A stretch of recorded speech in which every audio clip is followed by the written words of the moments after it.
الحمد لله الذي هدانا لهذا وما كنا لنهتدي لولا أن هدانا الله،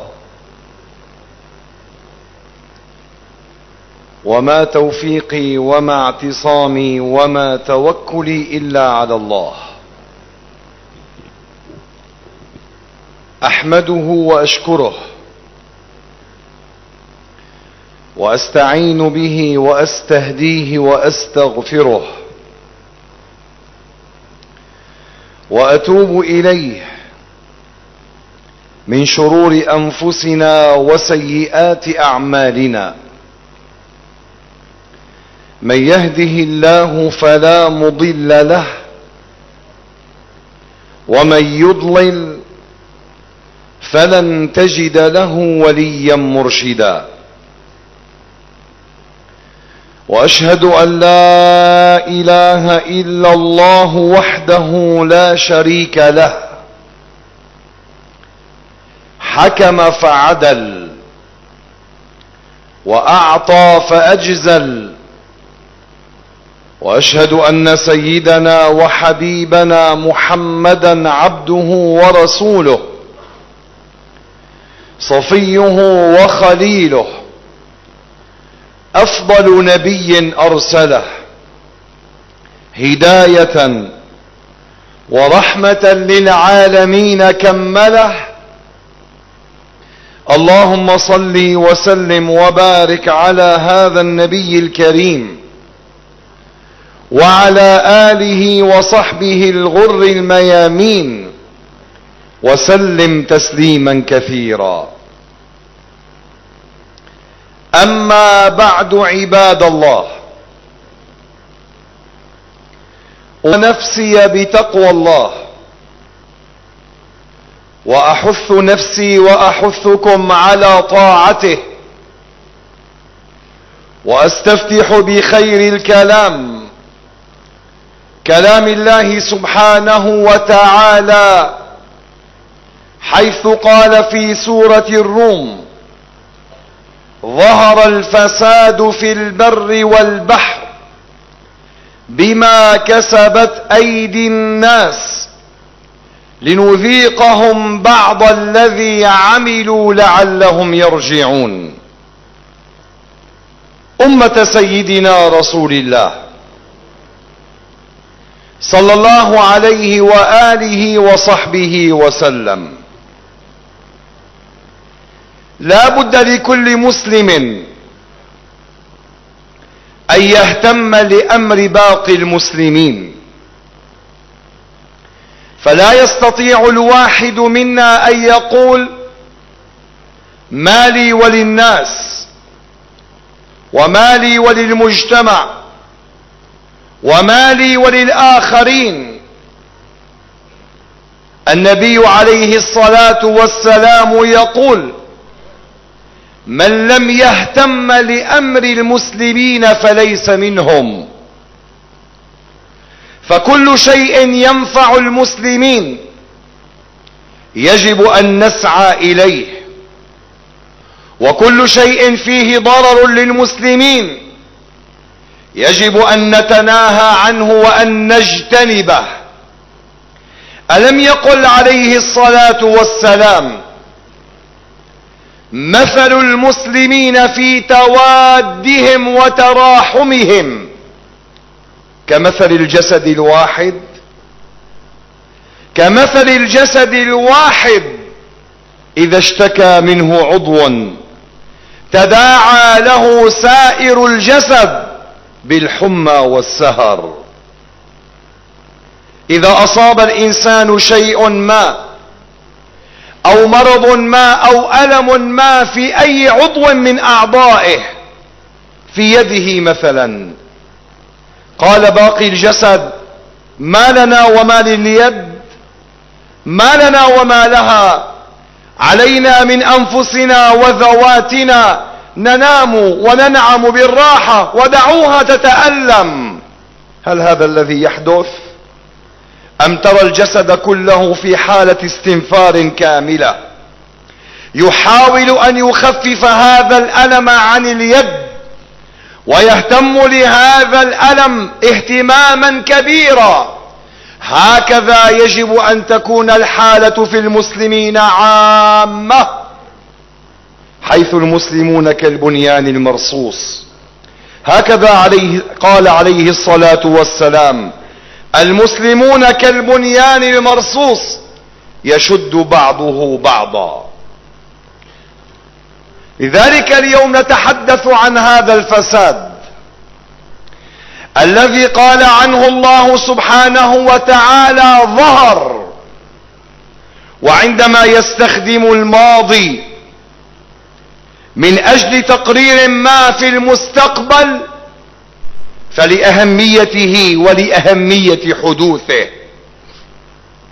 أي أن هذا الأمر سيحصل وسيظهر الفساد في البر والبحر. ما هو الفساد؟ الفساد هو إخراج أو خروج الشيء عن طبيعته بحيث لا يستفاد منه.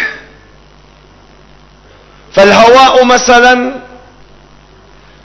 مليء بالأكسجين الضروري لتنفسنا، والذي من خلاله تستمر الحياة، ولو توقف لدقائق معدودة انعدمت الحياة ومات الإنسان، بل والحيوان من فوره، بل والنبات. هذا الهواء الضروري عندما يكون صحيحا نقيا يكون مفيدا للجسد، مفيدا للحياة، مفيدا للزرع والضرع والإنسان. ولكنه عندما يخرج عن طبيعته ويصبح ملوثا بغازات سامة وبأشياء ضارة يصبح ضارا للإنسان، بل يصبح هو ذاته الذي كان أساسا في حياته ووجوده، يصبح هو ذاته سببا في وفاته وفي أمراضه وفي عدمه. الفساد هو أن يخرج الشيء عن طبيعته فينقلب ضارا بعد أن كان نفعا. والله عز وجل عندما شخص هذه الحالة فقال: ظهر الفساد في البر وفي البحر.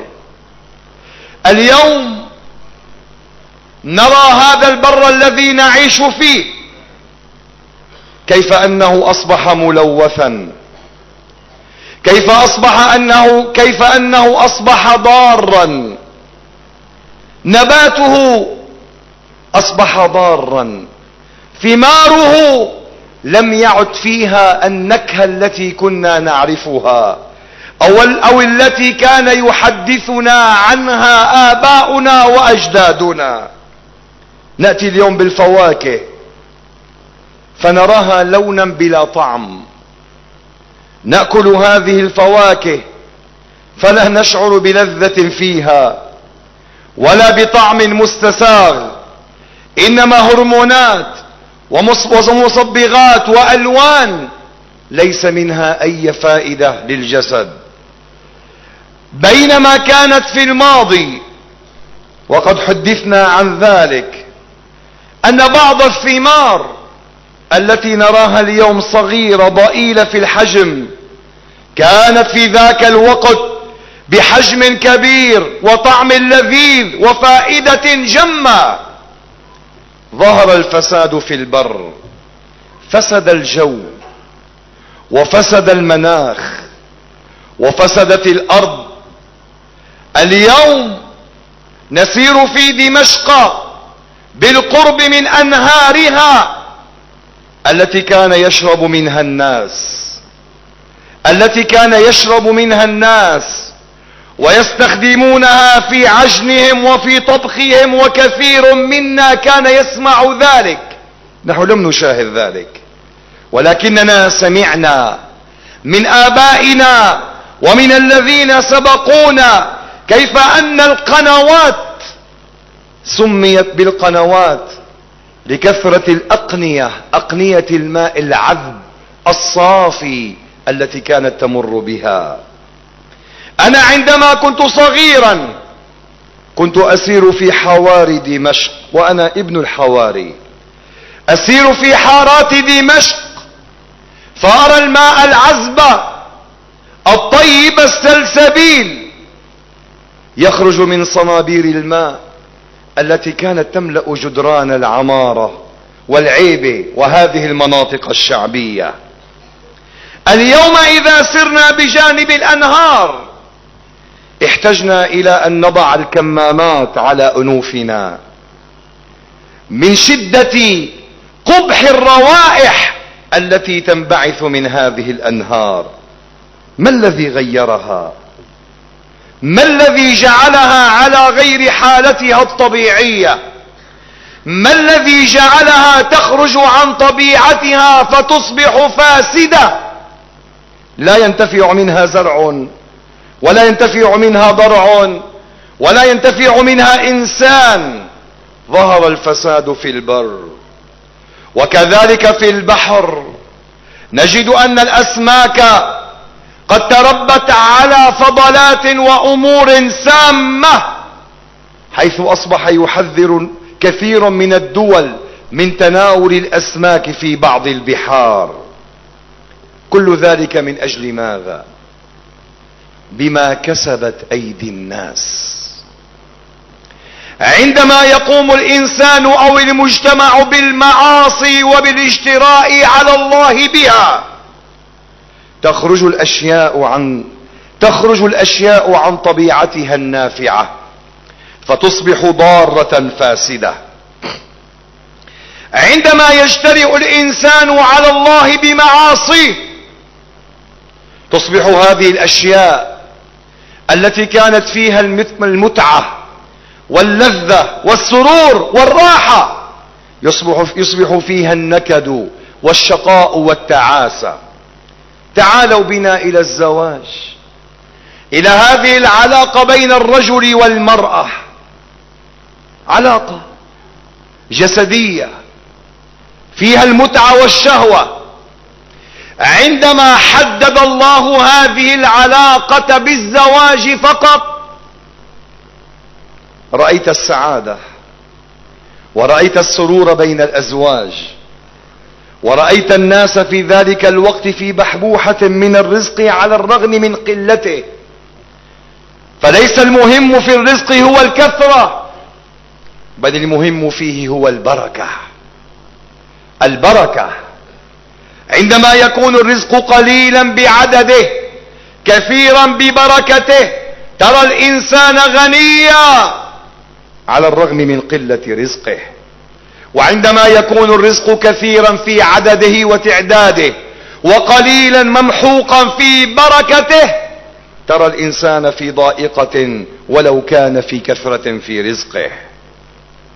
حدد الله العلاقة بين الرجل والمرأة بالزواج وجعل فيها الطيب وجعل فيها السعادة وجعل فيها السكن وجعل فيها الطمأنينة والراحة وجعل فيها الصحة وجعل فيها النسل الطيب الطاهر الصحيح المعافى. انظروا إلى أجساد آبائنا وأجدادنا والذين سبقونا، كانوا يقولوا عن أنفسهم نحن جيل السمن البلدي، نحن جيل السمن البلدي.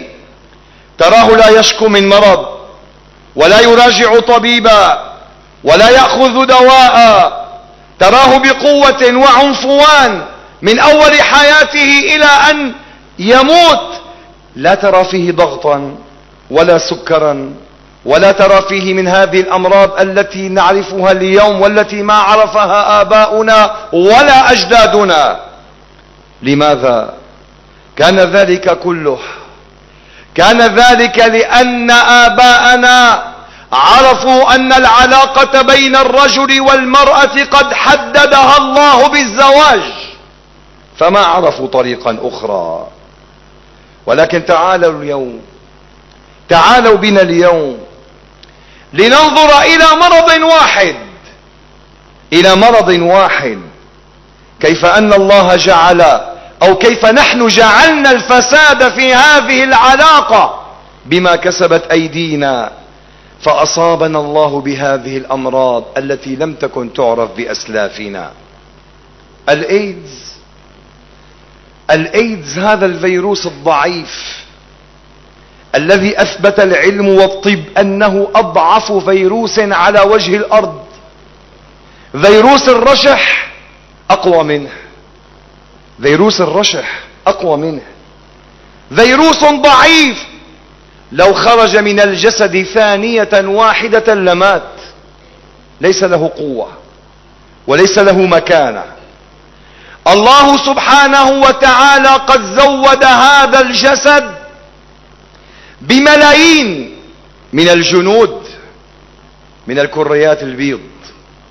هذه الكريات البيض تنقسم إلى 3 أقسام. عندما يدخل جسم غريب إلى جسدنا، عدو،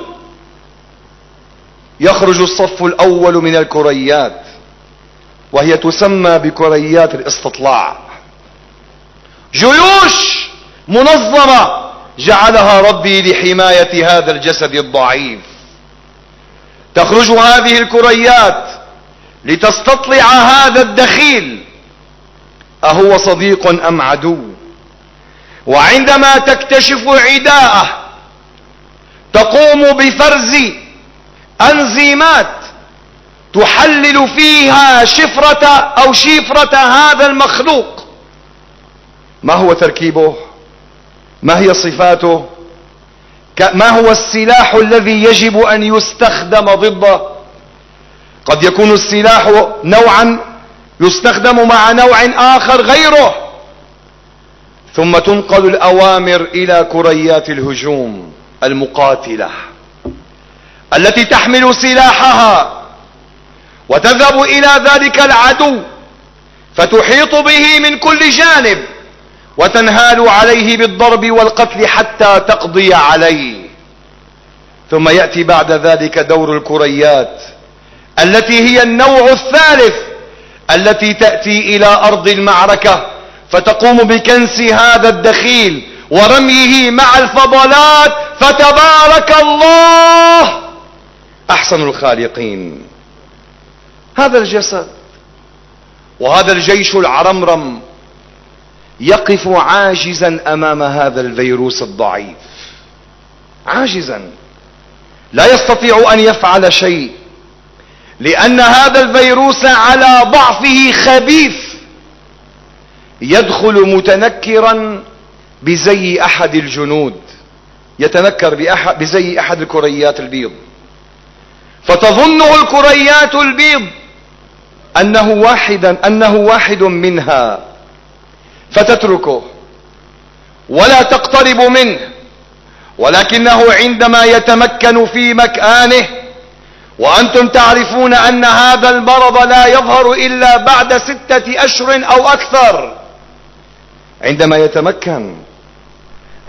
يتمكن من مكانه ويستطيع أن يدافع عن نفسه، يقوم بالفتك بهذه الكريات وبضرب هذه الكريات وهذه الجنود إلى أن يقضي عليها تماما.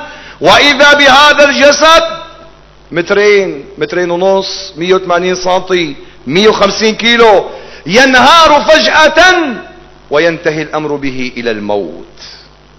ظهر الفساد في البر والبحر بما كسبت أيدي الناس. تعالوا بنا إلى مكان فيه طبيعة لم تطأه قدم إنسان، انظروا إليه، تراه جميلا مثمرا مزدهرا، يشتهي الإنسان فيه أن يبقى فيه العمر كله، فإذا وطأته قدم الإنسان وعبثت به يده انقلب رأسا على عقب، فانقلب صلاحه إلى فساد وانقلب نفعه إلى ضرر. اللهم ردنا والمسلمين إلى دينك ردا جميلا. الله عز وجل قال بما كسبت أيدي الناس، ولكن العين أيضا تكتسب، والقدم تسعى إلى الحرام، وكل الأعضاء والحواس ربما تقع في الحرام، ولكن غالب الأمر يكون بكسب اليد. غالب الأمر في غالب الأحوال يكون كسب الحرام باليد، فالسرقة باليد، والقتل باليد، والبطش باليد، كل ذلك باليد. لذلك قال رب بما كسبت أيديهم، بما كسبت أيدي الناس لنذيقهم بعض الذي عملوا، لنذيقهم الشيء القليل مما عملوا. فقولوا لي بربكم، لو أراد ربنا سبحانه وتعالى أن يذيقنا بكل أعمالنا ماذا سيصنع بنا؟ ماذا سيفعل بنا؟ لذلك قال سبحانه وتعالى وما أصابتكم من مصيبة فبما كسبت أيديكم ويعفو عن كثير. يعفو عن كثير أي ببعض ما كسبت أيديكم لنذيقهم بعض الذي عملوا لعلهم يرجعون. الغاية من كل ذلك هو أن يعود هذا الإنسان المسلم إلى الله، أن يحاول هذا المجتمع أن يعود بكافة أفراده إلى الله. تعالوا بنا اليوم لنرى بلادنا وما حل بنا من مصائب وما حل بنا من فتن. وعلى الرغم من ذلك اذهبوا إلى بعض الحدائق، بل إلى أكثر الحدائق، لنرى فتياتنا المراهقات واللاتي هم فوق سن المراهقة مع من يجلسن، مع من يتسامرن، ماذا يفعلن من فاحشة ومن موبقات، ولا يستطيع واحد منا أن يفتح فمه بكلمة. ماذا كانت النتائج؟ أزمة وقتل وتكالب علينا من كل الدول، كل واحد منها يريد، أو كل دولة منها تريد أن تبرز عضلاتها وسلاحها فينا، وأن تجرب ما لم تجربه من قبل. لما كل ذلك؟ بما كسبت أيدينا. وكان لنا مثل في قبلنا كيف أعزها الله ثم أذلها. تعالوا بنا إلى سبأ التي أنزل الله فيهم سورة كاملة. كلنا نعلم بلقيس التي آمنت بسيدنا سليمان، وقد كانت حكيمة عاقلة، لم يعرف الوقت في وقتها، لم يعرف أعقل منها إنسانا. هذه المرأة الحكيمة العاقلة الغنية التي كان عرشها عظيما، وكلكم تعرفون القصة، قامت ببناء سد مأرب في اليمن. سد مأرب الذي جعل الأرض خصبة، لا يوجد على ظهر الأرض في حينها أرض أخصب منها، لا يوجد. هذه الأرض وصفها ربنا سبحانه وتعالى في كتابه العزيز بعد أن جاء سبأ، وسبأ كان ملكا عليهم، ثم جاءه 10 من الأولاد انتشروا في بقاع الأرض، وقد أرسل الله لسبأ 13 نبيا، 13 نبي، فلم يؤمنوا ولم يرتدعوا ولم يعودوا، وقد ضرب الله المثل بهم. لقد كان لسبأ في مسكنهم آية، جنتان عن يمين وشمال، كلوا من رزق ربكم واشكروا له، بلدة طيبة ورب غفور. جنتان عن يمين النهر وعن شمال النهر، أشجار مثمرة لا عد لها ولا حصر، حتى ذكر أن المرأة إذا أرادت أن تقطف الثمار، يعني بدها تفوت على الأرض تقطف من التفاح والبرتقال والثمار، إذا أرادت أن تقطف الثمار ما احتاجت إلى أن تقطف بيدها، ما في داعي تقطف بيدها، بل تضع على رأسها وعاء فتدخل من أول البستان وتخرج من آخره، وإذا بهذا الوعاء يفيض من الثمار. كانت الثمار تتساقط لوحدها. أرض طيبة لا جرثوم فيها، لا حشرة ضارة، البعوض ما كانوا يعرفونه، الحشرات الضارة ما كانوا يعرفونها. كان الواحد منهم إذا سافر من سبأ في اليمن إلى القدس، اللهم ردها إلى المسلمين، إلى فلسطين، إذا سافر لم يحتاج أن يأخذ معه طعاما ولا حارسا، لم يكن بحاجة لا إلى الطعام ولا إلى الحراسة. لما؟ لأن القرى كانت متلاصقة، لا يكاد الواحد يخرج من قرية حتى يرى قرية أخرى عامرة بالناس وبالبساتين وبالأمن، فما كان يحتاج إلى حارس، وكان لا يحتاج إلى الطعام لكثرة البساتين والأشجار على الطريق. ما هذا الجمال الرائع، ما هذه النعمة. كان المطلوب منهم فقط أن يشكروا أنعم الله. كلوا من رزق ربكم، كلوا اشربوا هنيئا مريئا، لكن شو المقابل؟ واشكروا له، واشكروا له فقط. اشكروا هذه النعمة، ارجعوها إلى خالقها، لا تقولوا هذه النعم هي لنا وملكنا ونحن حصلنا عليها بجهدنا وقوتنا. أعيدوا النعمة إلى المنعم، ثم أدوا حقها بالإنفاق، أدوا حقها بأن تصرفوا قوتكم وجهدكم في عبادة الله وفي طاعته. ولكنهم لم يستجيبوا، بل دعوا على أنفسهم بزوال النعمة. قالوا ربنا باعد بيننا وبين أسفارنا. ما بدهم هالسفر المريح، إنه يطلع من سبأ إلى فلسطين، ما يحتاج حارس، ما يتعب، ما يحتاج طعام، لا، بده ربي يسفروا سفر طويل ومتعب ومضني. هكذا بعض الناس لا يشعرون بالنعمة إلا بعد زوالها، لا يشعرون بقيمة هذه النعمة إلا بعد فقدانها. اللهم لا تجعلنا منهم يا رب العالمين. اللهم عرفنا نعمك بدوامها ولا تعرفنا عليها بزوالها. قولوا آمين من قلوبكم.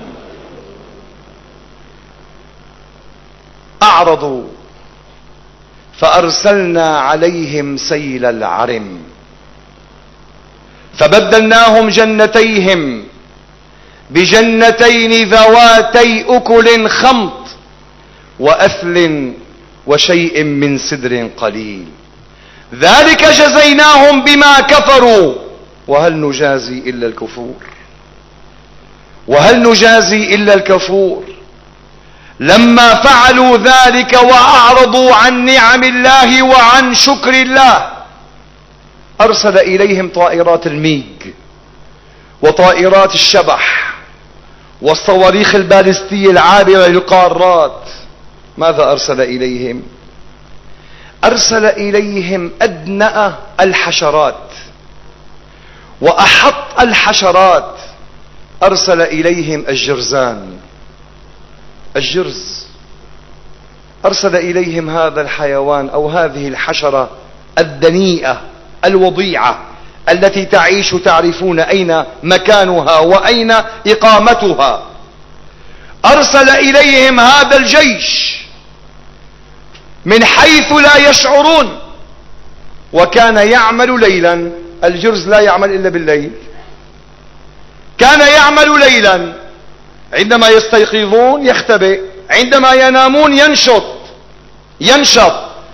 فإذا بهذا الجيش من الجرذان يقوم بقضم السد حتى انهار السد كله، وإذا بسيل عرم يأخذ القرى والبساتين ويأخذ الأولاد والنساء. إذا أراد الرجل أن ينقذ عائلته ما استطاع ذلك من شدة وقوة الماء بليلة واحدة، بل بساعة واحدة، بل بأقل من طرفة عين انقلبت المنطقة من جنة لا يعرف مثيل لها في الأرض إلى مكان فيه نبات خمط.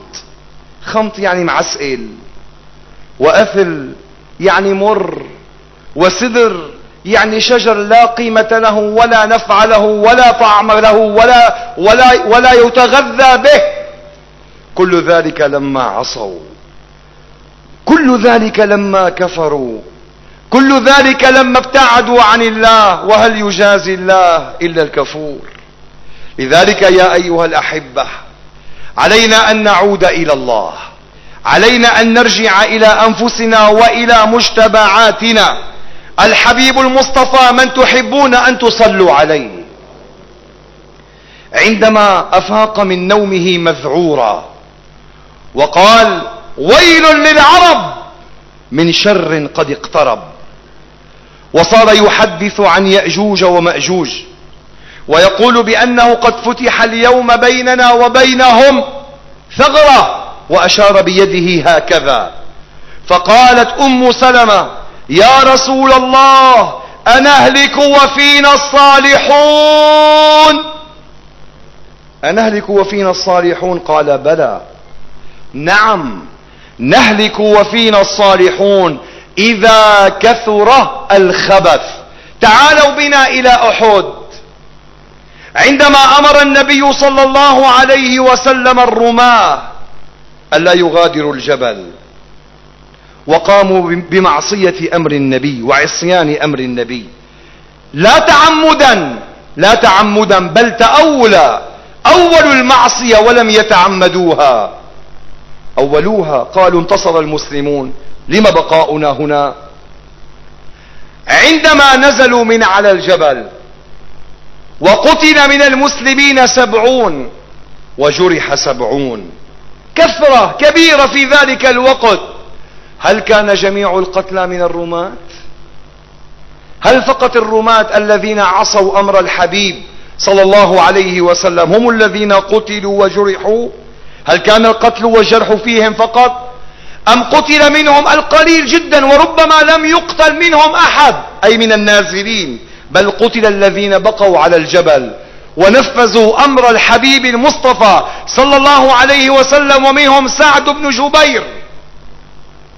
أما القتل والجرح كان في المسلمين، في عامة الجيش الذي كان يحارب ويجاهد ويقاتل.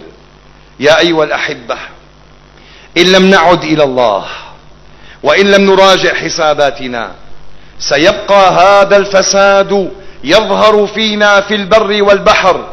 والله لن ننعم بمطر. ترون اليوم المطر ينزل بغير وقته، والثلج يأتي بغير وقته. الوقت الذي يجب أن يكون باردا أن يكون فيه مطر لا يكون، والوقت الذي لا يجب أن يكون. فساد بما كسبت أيدي الناس. إن لم نصلح ما بيننا وبين الله سيبقى هذا الفساد. سيتسلط علينا الأعداء، سيتسلط علينا من لا يخافون الله. الحجاج، وأنتم تعرفون الحجاج وظلمه. وأختم خطبتي بهذه القصة والعبرة. الحجاج الذي يدخل إلى سجنه مفقود، والذي يخرج منه مولود. قتل الإنسان عنده لا يكلف خاطره به شيئا أبدا. اقتلوه يقتلوه. جاء ب3 من الرجال وقد حكم عليهم بالإعدام، فأوقفهم أمامه ظالم، فقال لسيافه: انتظر. قال للأول: يا هذا، أنت محكوم عليك بالقتل، وإني سائلك سؤال، هسألك سؤال، فإن أجبت بصدق عفوت عنك، وإن لم تجب قتلتك. فرصة ينتقل فيها من الموت إلى الحياة. قال: تفضل. قال هل الحجاج ظالم أم عادل؟ سؤال صعب خطير. ماذا سيفعل هذا الرجل؟ قال أنا ميت ميت، وربما إذا أجبته بالحقيقة عفى عني. قال له بل ظالم. قال اقتلوه، فقتله السياف. والرجلان الآخران المحكومان بالإعدام ينظران إليه، ثم انتقل بالسؤال إلى الثاني. قال يا هذا لقد رأيت ما حل بصاحبك، وإني سائلك سؤالا إن أجبت عليه بصدق نجوت. قال له تفضل. قال له نفس السؤال، هل الحجاج ظالم أم عادل؟ ماذا سيفعل الثاني وقد رأى ما حل بصاحبه عندما قال له الحجاج ظالم؟ فلم يترك عبارة من النفاق إلا وقالها، ولم يترك قولا فيه نفاق وفيه تزلف وفيه أعدل الناس، أحكم الناس، أعظم الناس، أرفع الناس، لا يخطئ. الحجاج ليس بعده إنسان. فقال والله إنك تكذب، اقتلوه. فقتله السيف. بقي واحد. قال يا هذا لقد نظرت بعينيك ماذا حل بصاحبيك، شفت بعيونك، وإني سائلك سؤالا إن أجبت عليه بصدق أو عنه بصدق نجوت. وهو ذات السؤال، هل الحجاج ظالم أم عادل؟ شيء محير. الأول قال له ظالم قتله، الثاني ما ترك عبارة من المديح والثناء والنفاق إلا وقالها بغير حق وقتله. طيب ماذا يقول هذا الثالث؟ ولكن الله قد آتاه الحكمة. الله آتاه الحكمة فنظر وتأمل وقال يا سيدي إن الحجاج ليس بظالم ولا بعادل، لا ظالم ولا عادل، إنما هي أعمالنا وحالنا، فإن صلحت مع الله كان الحجاج عادلا، وإن ساءت وفسدت مع الله كان الحجاج ظالما. فأنت ليس بشيء ولا تملك لنفسك ضرا ولا نفعا، إنما هو الأمر بيدنا. فإن صلحت أعمالنا كان الحجاج علينا عادلا، وإن فسدت أعمالنا كان الحجاج فينا ظالما. هكذا يا أيها الأحبة عندما يعرف الواحد منا أن الأمر بينه وبين الله لا يأبه لأحد من عباد الله ولا يلتفت إلى أحد من خلق الله. تعالوا بنا إلى أنفسنا لنصلح فيها ما قد فسد ولنعود إلى جادة الصواب. انظروا إلى المسجد الآن ما شاء الله ممتلئ، آلاف من المصلين والمصليات يجلسون في طاعة وفي عبادة لله.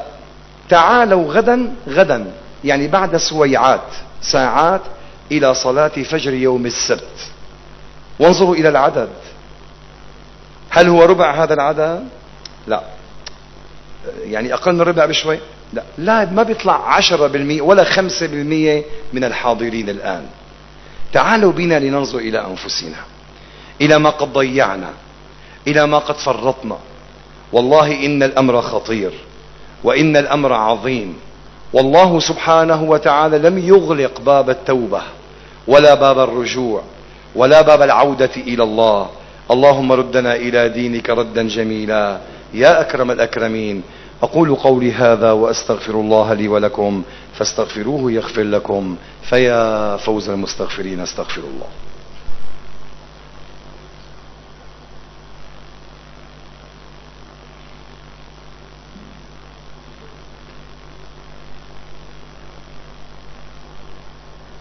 الحمد لله حمدا كثيرا كما أمر، وأشهد أن لا إله إلا الله إقرارا بربوبيته وإرغاما لمن جحد به وكفر، وأشهد أن سيدنا وحبيبنا محمدا عبده ورسوله ما اتصلت عين بنظر وسمعت أذن بخبر.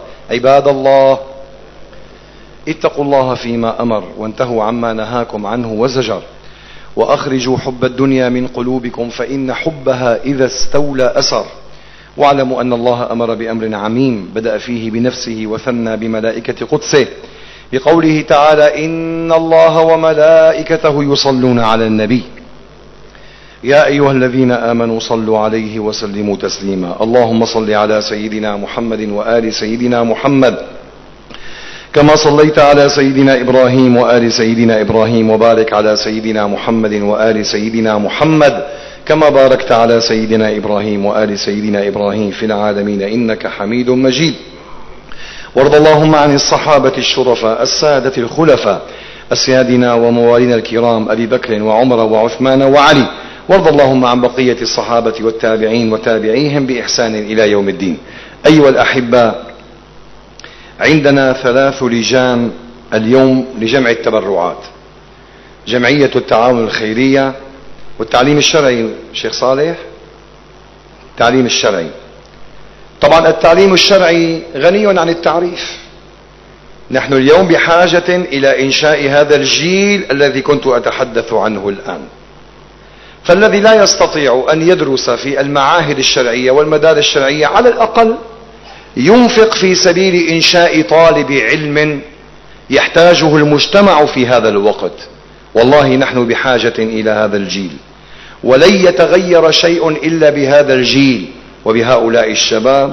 اللهم اجعلنا أهلا لكي نخرج هذا الجيل. قولوا آمين. واللجنة الثالثة تبع المازوت. يعني نحن قد يسأل سائل: عم نكتر موضوع المازوت. يا أخي والله يعني لتر المازوت اليوم 183 ليرة، فالألف لتر 183 ألف، والمولدة تأخذ يعني مازوت كتير، والتدفئة الآن قادمة إلى المسجد، وهذا الشوفاج كمان يستهلك المازوت.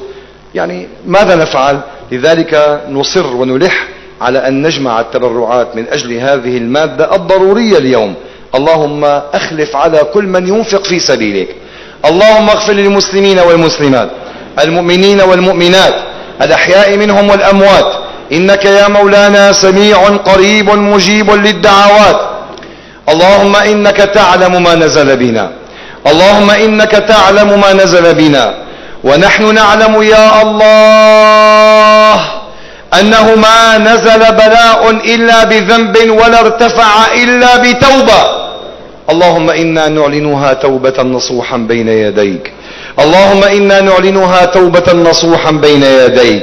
اللهم من كان مقصرا في صلاته فنشطه إلى الصلاة وافتح عليه يا رب العالمين، ومن كان مقصرا في أبواب الخير فوسع له تلك الأبواب يا أكرم الأكرمين برحمتك يا أرحم الراحمين. وصلى الله على سيدنا محمد النبي الأمي وعلى آله وصحبه وسلم. عباد الله، إن الله يأمر بالعدل والإحسان وإيتاء ذي القربى وينهى عن الفحشاء والمنكر والبغي يعظكم لعلكم تذكرون.